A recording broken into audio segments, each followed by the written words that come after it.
മഴതോരും മുൻപേയുടെ വരാൻ പോകുന്ന കഥയിലേക്ക് എല്ലാവർക്കും സ്വാഗതം. വൈജി അയച്ച വക്കീൽ നോട്ടീസ് ബാലചന്ദ്രന്റെ കയ്യിൽ കിട്ടുകയാണ്. ബാലചന്ദ്രൻ അതുകണ്ട് സന്തോഷിക്കുകയും കോടതിയിൽ നിന്നും ഞാൻ അവളെ നാണം കെടുത്തും, അവളുടെ അഹങ്കാരമെല്ലാം ഞാൻ അവസാനിപ്പിക്കുമെന്ന് സ്വപ്നം കാണുകയാണ്. ഇനി എനിക്ക് തിരിച്ചു പോകാൻ സമയമായി എന്ന് അലീന ബാലചന്ദ്രനോട് പറയുകയാണ്. കുളത്തൂപ്പുഴയ്ക്ക് പോകുമ്പോൾ ബബിതയെ കൂടെ കൊണ്ടുപോകാൻ ആഗ്രഹിക്കുന്നു എന്നും അലീന ബാലചന്ദ്രനെ അറിയിക്കുകയാണ്. ഇത്രയുമാണ് കഴിഞ്ഞ കഥയിൽ നമ്മൾ കേട്ടത്. അടുത്ത കഥയിലേക്ക് പോകുന്നതിന് മുൻപായി ചാനൽ ഇതുവരെ സബ്സ്ക്രൈബ് ചെയ്യാത്തവരുണ്ടെങ്കിൽ സബ്സ്ക്രൈബ് ചെയ്യാനും ലൈക്ക് ചെയ്യാനും കമൻറ്റ് ചെയ്യാനും മറക്കരുത്. കടപ്പാട്ടൂർ വീട്ടിൽ വന്നിരിക്കുകയാണ് വൈജ. വൈജയന്തിയും അലീനയും മുഖത്തോട് മുഖം നോക്കി നിമിഷങ്ങളോളം അങ്ങനെ നിന്നു. അമ്മയുടെ കണ്ണുകളിൽ ക്രോധാഗ്നി എരിയുന്നത് അലീന കണ്ടു. മാറി നില്ലടി എൻ്റെ മുമ്പീന്ന്, വൈജ പറഞ്ഞു. അലീന വാതിക്കൽ നിന്ന് മാറി നിന്നു. അകത്തേക്ക് കടക്കാൻ ഒരു ചുവട് നീട്ടിയ വൈജയന്തി ഒരു പുനരാലോചനയിൽ കാൽ പിൻവലിച്ചു. എന്നിട്ട് ഡോർബെല്ലിൽ വിരലമർത്തി അല്പം കാത്തു നിന്നിട്ട് അക്ഷയമയോട് 2-3 തവണ തുടരെ ബെല്ലടിച്ചു. അലീന ചേച്ചി, കൃഷ്ണജ വിളിക്കുന്നത് കേൾക്കാമായിരുന്നു. ഈ ചേച്ചി എവിടെ പോയി? ആവലാതിപ്പെട്ടുകൊണ്ട് അവൾ പൂമുഖത്തേക്ക് വന്നു. അമ്മ വാതിൽക്കൽ നിൽക്കുന്നത് കണ്ട് അവൾ ആശ്ചര്യസ്തബ്ധയായി. അലീന ചേച്ചി വാതിലിനിപ്പുറം മാറി നിൽക്കുന്നതും അവൾ കണ്ടു.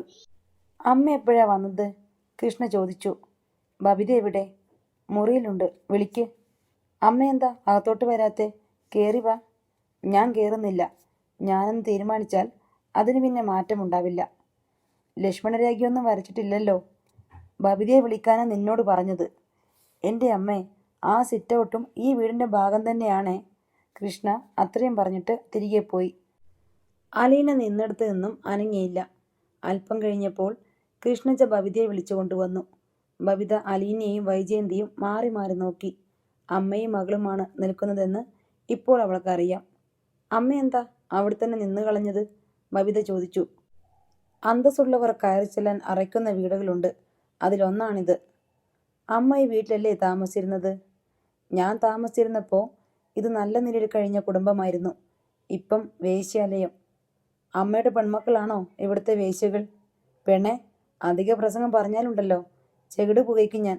ഇറങ്ങിക്കോ രണ്ടുപേരും ഇവിടുന്ന്, ഇപ്പം തന്നെ. ഇറങ്ങാനോ? എന്തിന്? ഇവിടുത്തെ താമസം മതി. നീയൊക്കെ വല്ലയിടത്തും കല്യാണം കഴിച്ച് പോകാനുള്ളതാ. വെറുതെ ദുഷ്ടപ്പേരുണ്ടാക്കി വയ്ക്കണ്ട. ഇവിടുന്ന് ഇറങ്ങിയിട്ട് എങ്ങോട്ട് പോകാനാ? ബബിത ചോദിച്ചു. ഞാനൊരു വീടെടുത്തിട്ടുണ്ട് റെന്റിന്.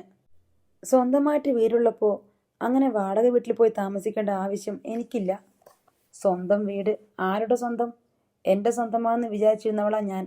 എന്നിട്ടിപ്പം ഞാൻ ഇറങ്ങി പോകേണ്ടി വന്നില്ലേ? നാളെ നിന്നെയും കൃഷ്ണമോളെയും രോഹിത്തിനുമൊക്കെ ഇവൾ ചവിട്ടി പുറത്താക്കും. അപ്പോഴേ നിനക്കൊക്കെ മനസ്സിലാകൂ ഈ വീട് ആരുടെ സ്വന്തമാണെന്ന്. അമ്മയ്ക്ക് അലീന ചേച്ചി അറിയില്ല, അതുകൊണ്ടാ ഇങ്ങനെയല്ല സംസാരിക്കുന്നത്, ബബിത ശാന്തസ്വരത്തിൽ പറഞ്ഞു. അലീന തെല്ലരുൾപ്പേടിയോടെ ബബിതയെ നോക്കി. അവൾ വല്ലതും തുറന്നു പറഞ്ഞു കളയുമോ എന്നവൾ ശങ്കിച്ചു. എനിക്കറിയാമെടി, എനിക്കിവളെ ശരിക്കറിയാം. അറിയാത്തത് നിങ്ങൾക്കാ. ഒരു ദിവസം നിങ്ങളും അറിയും. നീ ഇപ്പം എൻ്റെ കൂടെ വരുന്നുണ്ടോ ഇല്ലയോ? ഇല്ല, ബബിത നിസ്സംശയം പറഞ്ഞു. ശരി, നീ വരണ്ട. കൃഷ്ണമോളെ, നിനക്കെടുക്കാനുള്ളതൊക്കെ എടുത്തോ. ഇപ്പോഴിറങ്ങണം ഇവിടുന്ന്. കൃഷ്ണജ സംശയിച്ചു നിന്നു. എന്താടി സംശയിച്ചു നിൽക്കുന്നേ? വരുന്നില്ലെന്ന് പറഞ്ഞാലും അമ്മയുള്ളപ്പോൾ പ്രായപൂർത്തിയാകാത്ത മകളെ അച്ഛൻ്റെ കൂടെ നിർത്തണമെന്ന് ഒരു കോടതിയും വിധിക്കില്ലാന്ന് നീ ഓർത്തോ? രോഹിത്തിനും ബബിതയ്ക്കും ഒരു കാരണം പറയാനുണ്ടല്ലോ, അവർ പ്രായപൂർത്തി എത്തിയവരാണെന്ന്. കൃഷ്ണജ അലീനയെ നോക്കി. ചെറിയൊരു മുഖചലനം കൊണ്ട് അലീന അവൾക്ക് മൗനാനുവാദം നൽകി. കൃഷ്ണ അകത്തേക്ക് തിരിച്ചുപോയി. ഹാളിലെ ലാൻഡ് ഫോണിൽ നിന്ന് അവൾ ബാലചന്ദ്രൻ്റെ നമ്പർ ഡയൽ ചെയ്തു. മറുവശത്ത് ഫോൺ എടുത്തുവെന്നറിഞ്ഞപ്പോൾ അവൾ പറഞ്ഞു. അച്ഛാ, ഞാനാ, കൃഷ്ണമോള. ആ, എന്താ? അമ്മ വന്നിട്ടുണ്ട് എന്നെ കൂട്ടിക്കൊണ്ടു പോകാൻ. എങ്ങോട്ട്? അമ്മയുടെ റെന്റ് ഹൗസിലേക്ക്. നീ പോകുന്നുണ്ടോ?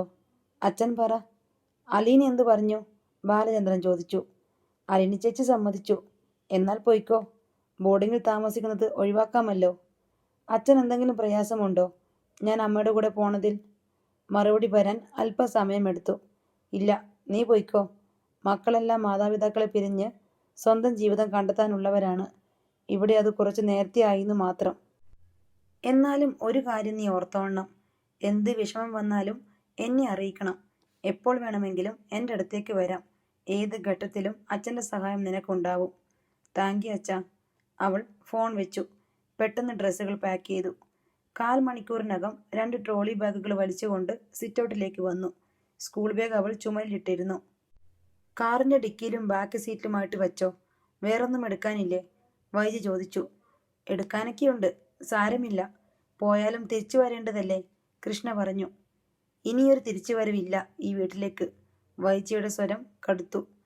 ഇവിടെയുള്ളവർക്ക് അങ്ങോട്ട് വരാമല്ലോ, അമ്മയുടെ വാടക വീട്ടിലേക്ക്. അതോ ഇന്നത്തെ ഡേറ്റ് കൂടി കഴിഞ്ഞാൽ അതും എക്സ്പയറി ആകുമോ? ബബിത ചോദിച്ചു. നിനക്കും രോഹിത്തിനും എപ്പോൾ വേണമെങ്കിലും വരാം. ഇവൾ ചവിട്ടി പുറത്താക്കുമ്പോൾ കയറിക്കിടക്കാൻ ഒരിടമില്ലെന്നോർത്ത് വിഷമിക്കേണ്ട.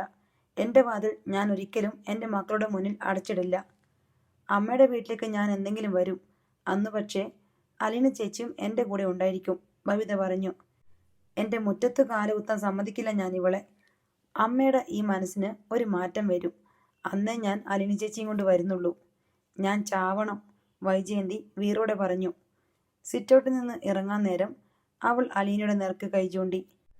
നീ എടുത്തോ എൻ്റെ ഭർത്താവിനെ, ഞാൻ നിനക്ക് വിട്ടു തന്നിരിക്കുന്നു. ഈ വീടും ജ്വല്ലറി ഷോപ്പും ടെക്സ്റ്റൈൽ ഷോപ്പും എല്ലാം നീ എടുത്തോ.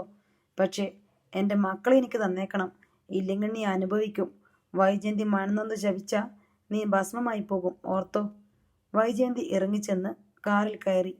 പോയി വരട്ടെ അലീന ചേച്ചി? കൃഷ്ണ അലീനയോട് യാത്ര ചോദിച്ചു. അലീന മന്ദം ശിരസനക്കി. ബബിതയോടും അവൾ യാത്ര പറഞ്ഞു. ഞാൻ പോയിട്ടിങ്ങി വരാമേ. കൃഷ്ണജ ഇതൊരു തമാശയായിട്ടാണ് കണ്ടത്. ഈ സംഭവങ്ങൾക്കൊന്നിനും വലിയ ഗൗരവമില്ലെന്ന് അവൾ വിചാരിച്ചു. കൃഷ്ണ കാറിൽ ചെന്ന് കയറി. കാറിൻ്റെ ചില്ല് താഴ്ത്തി വെച്ച് അവൾ അലീനയെയും ബബിതയെയും കൈവീശി കാട്ടി. കാർ ഗേറ്റ് കടന്നുപോയി. ബബിത അലീനയുടെ അരികെ ചെന്നു. നിറമിഴികളോടെ നിൽക്കുകയാണ് അവൾ. ബബിത അവളുടെ തോളത്ത് കൈത്തലം വെച്ചു. അമ്മ അത്രയും പറഞ്ഞതിനാണോ ചേച്ചിയുടെ കണ്ണു നിറഞ്ഞത്? പോട്ടെ ചേച്ചി, അറിയാതെ പറയുന്നതല്ലേ. ഒന്നോർത്താൽ എന്തൊരു കഷ്ടമാ അമ്മയുടെ കാര്യം. സ്വന്തം മോളോടാണ് പറയുന്നതെന്ന് പോലും അറിയാതെയല്ലേ. അലീന പുറംകൈ കൊണ്ട് കണ്ണു തൂത്തു. ചേച്ചി വിഷമിക്കേണ്ട. ആരൊക്കെ പോയാലും ഞാനുണ്ടല്ലോ അലീന ചേച്ചിയുടെ കൂടെ നേലുപോലെ. ഇല്ലേ? ഉവ്വെന്ന് അലീന തലയാട്ടി.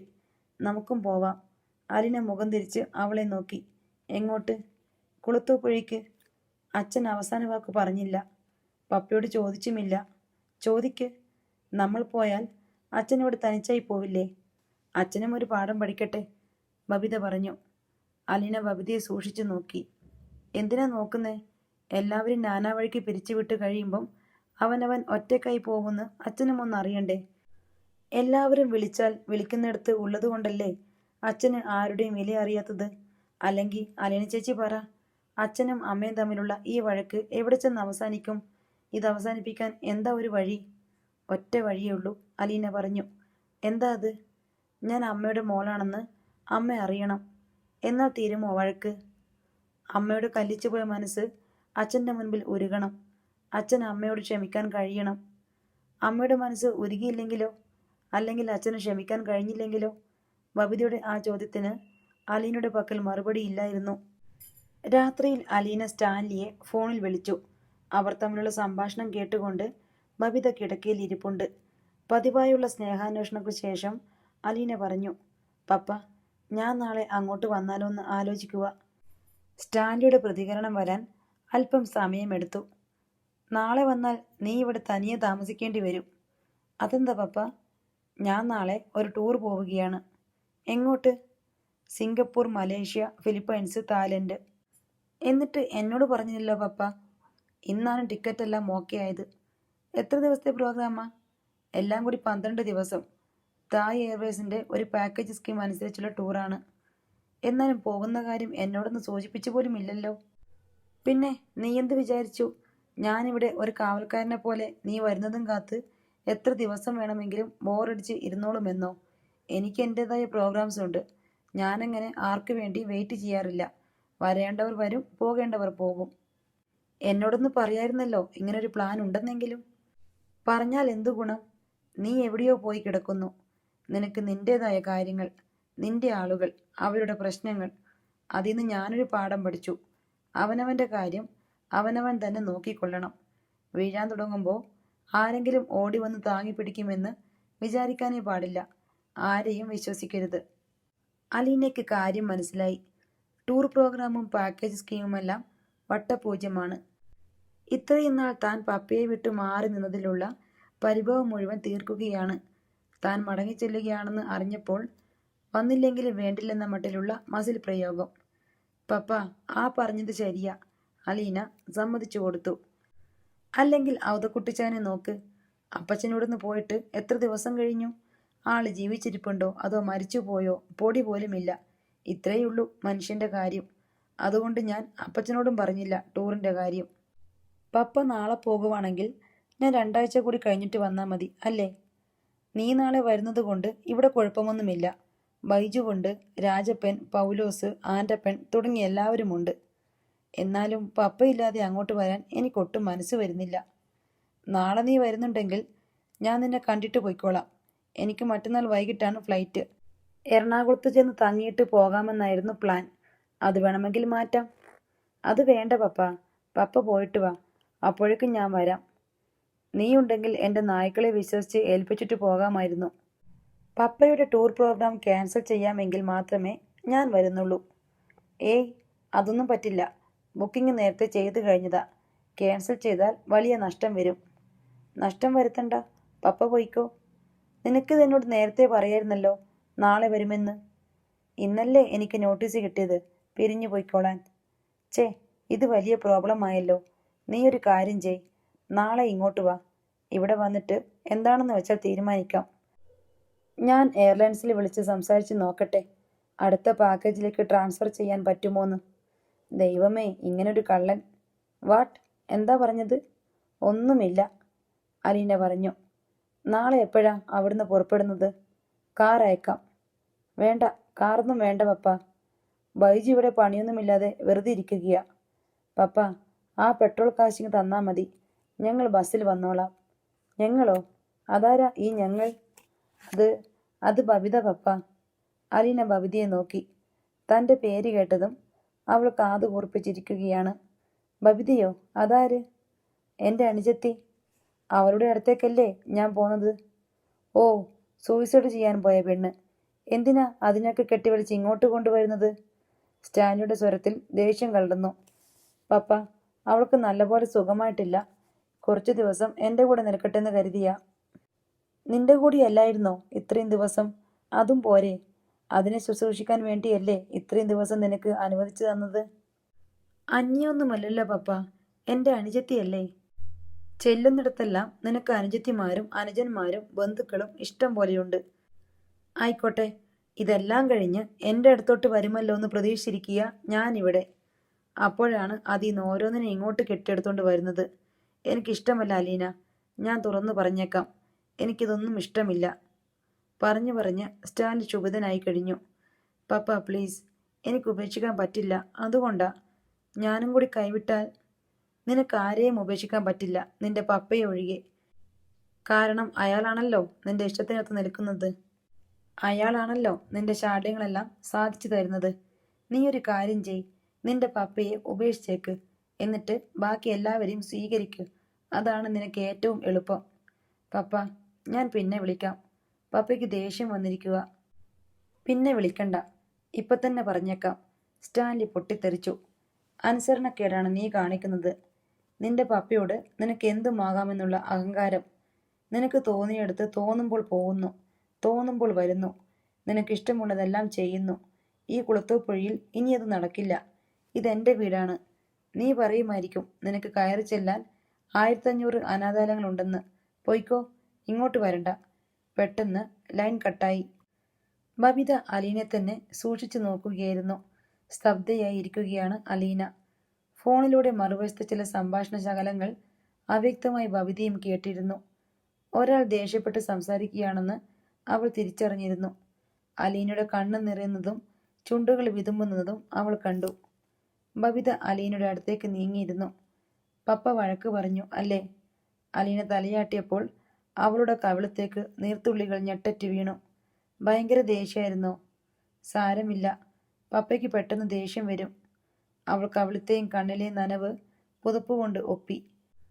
എന്നാലും ഇന്ന് വല്ലാതെ ദേഷ്യപ്പെട്ടു. അലീന ചേച്ചിയുടെ മുഖത്തുനിന്ന് ആ ഷോക്ക് മാറിയിട്ടില്ല. അലീനയുടെ മിഴികൾ വീണ്ടും നിറഞ്ഞു. എന്നെ കൂടി കൂട്ടിക്കൊണ്ട് ചെല്ലുമെന്ന് പറഞ്ഞതിനാ അല്ലേ?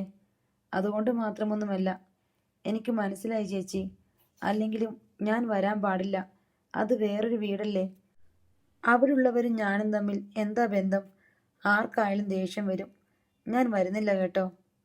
നിന്നെ കൂടാതെ ഞാൻ അങ്ങോട്ട് പോകുന്നില്ല, അലീന പറഞ്ഞു. പപ്പ ഇത്രയും വഴക്ക് പറഞ്ഞിട്ടും എന്നെ കൂട്ടിക്കൊണ്ട് ചെല്ലാന്നോ? വേണ്ട. എനിക്ക് അലീന ചേച്ചിയുടെ കൂടെ തന്നെ നിൽക്കാനുള്ള കൊതി കൊണ്ട് പറഞ്ഞതാ ഞാനും വരാന്ന്. ഞാൻ ഇവിടെ തന്നെ കഴിഞ്ഞോളാം. അല്ലെങ്കിലും ഞാനും കൂടി പോയി കഴിഞ്ഞാൽ പിന്നെ അച്ഛൻ ആരുണ്ട്? അലീന മറുപടി ഒന്നും പറഞ്ഞില്ല. രാത്രി 9 മണിക്ക് ബാലചന്ദ്രൻ എത്തി. മൂന്നുപേരും ഒന്നിച്ചിരുന്ന് അത്താഴം കഴിച്ചു. ഒരു കസേര ഒഴിഞ്ഞു കിടക്കുന്നത് കണ്ട് ബാലചന്ദ്രൻ പറഞ്ഞു, ഒരാൾ ഉള്ളപ്പോൾ നമ്മൾ ആ ആളിന്റെ സാന്നിധ്യം അറിയില്ല. ഇല്ലാത്തപ്പോഴാ ആ ഗ്യാപ്പ് എത്ര വലുതാണെന്ന് മനസ്സിലാവുന്നത്. കൃഷ്ണമോള് വലിയ ബഹളക്കാരിയൊന്നുമല്ല. എന്നിട്ടും അവൾ പോയി കഴിഞ്ഞപ്പോൾ ഒരുപാട് സ്ഥലം ശൂന്യമായതുപോലെ, ബാലചന്ദ്രൻ പറഞ്ഞു. ആരും പ്രതികരിച്ചില്ല. അലീനയുടെ മുഖമെന്താ വല്ലാതെ? അയാൾ ചോദിച്ചു. ബബിത എന്തോ പറയാൻ ഭാവിച്ചതായിരുന്നു. ഒരു നോട്ടം കൊണ്ട് അലീന അത് തടഞ്ഞു. വൈജയന്തി ഇവളോട് തട്ടിക്കയറിയോ? ബാലചന്ദ്രൻ ബബിതയെ നോക്കി. ആ, ബബിത സമ്മതിച്ചു. കുറെ വഴക്ക് കൊടുത്തിട്ടാ പോയത്. ശപിക്കുകയും ചെയ്തു. അവളുടെ ശാപം എവിടെ ഫലിക്കാൻ? അത് ഫലിച്ചിരുന്നെങ്കിൽ ഞാനൊക്കെ എപ്പോഴേ കല്ലായി പോയേനെ, തമാശ മട്ടിൽ ബാലചന്ദ്രൻ പറഞ്ഞു. എന്നിട്ടും അലീനയുടെ മുഖത്തൊരു തെളിച്ചം വന്നില്ല. ഭക്ഷണം കഴിച്ച് ബാലചന്ദ്രൻ മേനോൻ ബബിതയോട് വൈജയന്തി വന്നുപോയതിനെപ്പറ്റി വിശദമായി ചോദിച്ചു മനസ്സിലാക്കി. 10 മണിക്ക് ഉറങ്ങാൻ ബെഡ്റൂമിലെത്തിയപ്പോഴും അലീനയുടെ മുഖത്ത് മ്ലാനത തങ്ങി നിൽക്കുന്നത് കണ്ട് ബബിത പറഞ്ഞു, ഇതിത്തിരി സീരിയസ് കേസാണല്ലോ. അലീന മൊബൈൽ ഫോൺ തലയണക്കടുത്ത് വെച്ചിട്ടാണ് കിടന്നത്. ഉറക്കം വരാതെ അവൾ തിരിഞ്ഞും മറിഞ്ഞും കിടന്നു. ബബിത ചേർന്ന് കിടന്ന് കെട്ടിപ്പിടിച്ചിട്ടും ഉറക്കമില്ല. ഇടയ്ക്കിടെ നീണ്ട നെടുവീർപ്പുകൾ.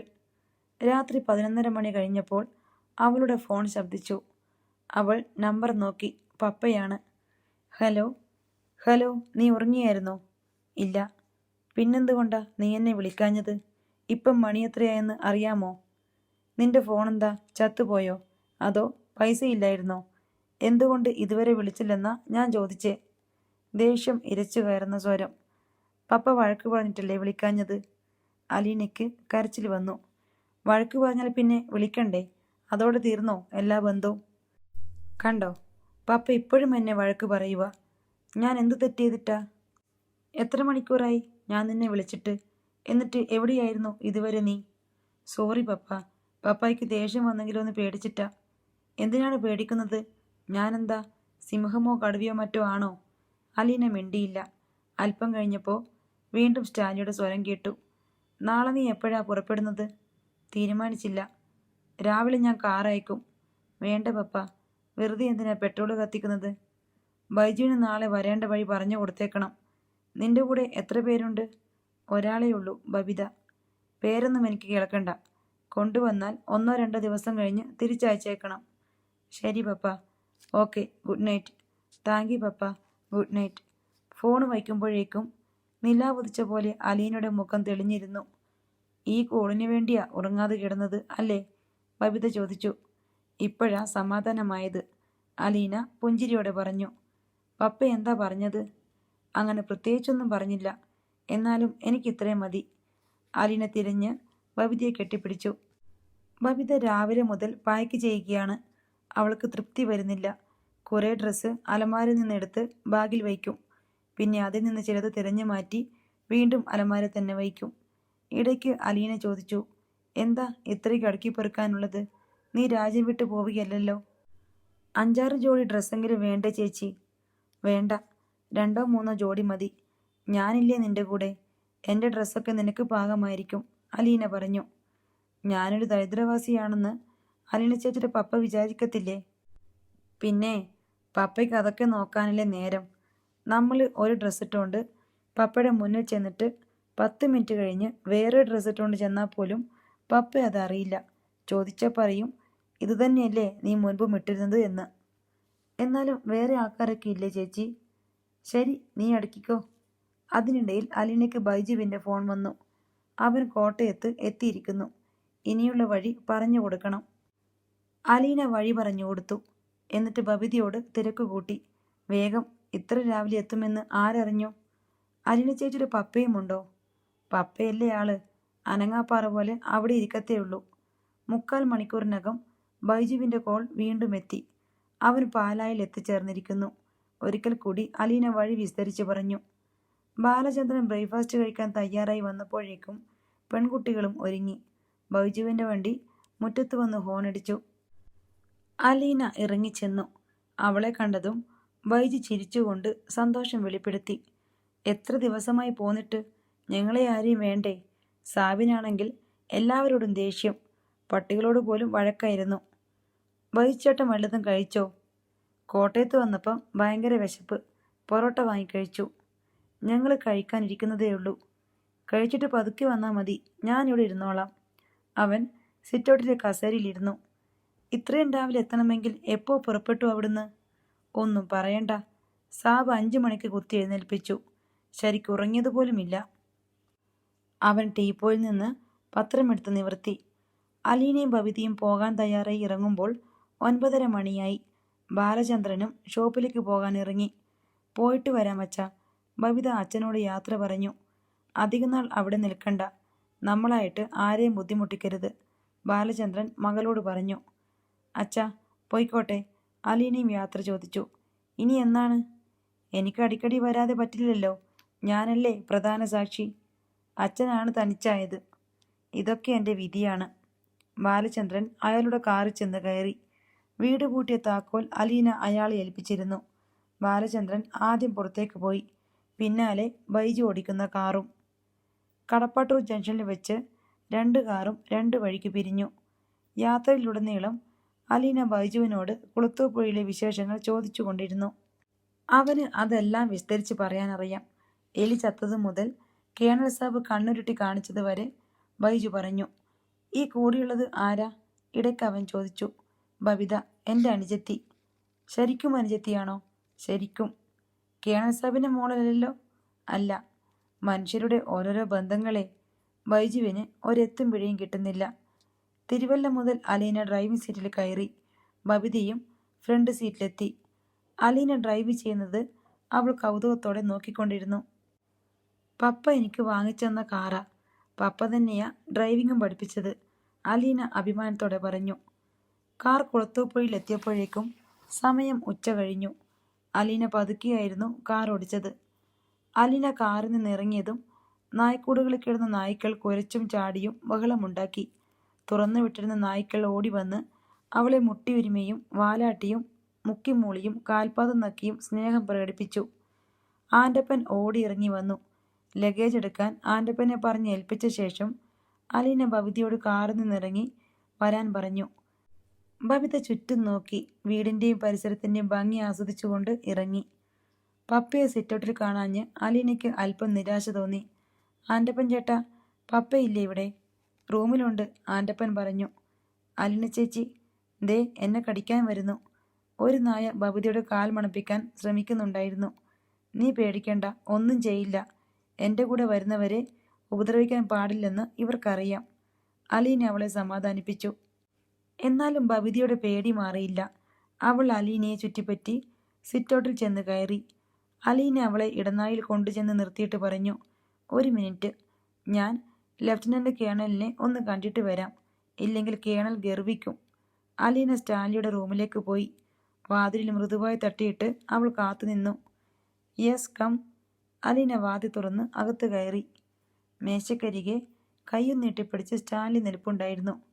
പപ്പ, അവൾ ആഹ്ലാദത്തിമിർപ്പോടെ വിളിച്ചു. You are welcome my girl, അയാൾ പുഞ്ചിരിയോടെ പറഞ്ഞു. അലീന പപ്പയെ അടിമുടി നോക്കി. സ്മാർട്ടായി നിൽക്കുന്നു. സന്തോഷം കൊണ്ട് അവളുടെ മിഴികൾ നനഞ്ഞു. 2 കൈകൊണ്ടും അവൾ പപ്പയുടെ കൈ പിടിച്ച് കുലുക്കി. പിന്നെ ഒരു തടസ്സവുമില്ലാതെ അയാളുടെ നെഞ്ചിലേക്ക് ചാരി നിന്ന് പുറത്തുകൂടി കൈചുറ്റി ആശ്ലേഷിച്ചു. സ്റ്റാൻലി അവളുടെ ശിരസിൽ തലോടി. താനൊരു കൊച്ചുകുട്ടിയായി മാറിയെന്ന് അലീനയ്ക്ക് തോന്നി. സുരക്ഷിതത്വത്തിൻ്റെയും സമാധാനത്തിൻ്റെയും വാത്സല്യഹർഷത്തിൻ്റെതുമായ നിർവൃതി നുകർന്ന് കണ്ണുകളടച്ചു. നിമിഷങ്ങളോളം അങ്ങനെ നിന്നു. പിന്നെ കൈ ചുരുട്ടി പപ്പയുടെ വയറിനു മീതെ പതുക്കെ ഇടിച്ചിട്ട് ചോദിച്ചു, പപ്പയുടെ വയറൊക്കെ കുറഞ്ഞല്ലോ. നീ പോയ ശേഷം ഇവിടെ പട്ടിണിയല്ലായിരുന്നോ? അയ്യോ കഷ്ടം. കുഞ്ഞുവാവയ്ക്ക് വാരിത്തരാൻ ആരുമില്ലായിരുന്നു അല്ലേ? സ്റ്റാൻലി അത് കേട്ട് ഒച്ച വച്ച് ചിരിച്ചു. നമ്മുടെ ഗസ്റ്റിനെ കാണണ്ടേ പപ്പയ്ക്ക്? വാ. പപ്പയെ കണ്ടതോടെ ഞാൻ അവളെ മറന്നുപോയി. എനിക്ക് കാണണ്ട, സ്റ്റാൻലി പറഞ്ഞു. അതെന്താ പപ്പ? നമ്മുടെ വീട്ടിൽ വന്നതല്ലേ, നമ്മുടെ അതിഥിയല്ലേ. പപ്പ ചെന്ന് കാണുകയും രണ്ടു വാക്ക് സംസാരിക്കുകയും ചെയ്യുന്നതല്ലേ ഭംഗി. എനിക്കിഷ്ടമല്ല അലീന. നിനക്ക് ആ വീടുമായുള്ള ഒരു കണക്ഷനും എനിക്ക് അംഗീകരിക്കാൻ വയ്യ, സ്റ്റാൻലി വിട്ടുവീഴ്ചയില്ലാത്ത സ്വരത്തിൽ പറഞ്ഞു. ഇത്രയുമാണ് ഇന്നത്തെ കഥ. അടുത്ത കഥയുമായി വീണ്ടും വരാം. ബൈ.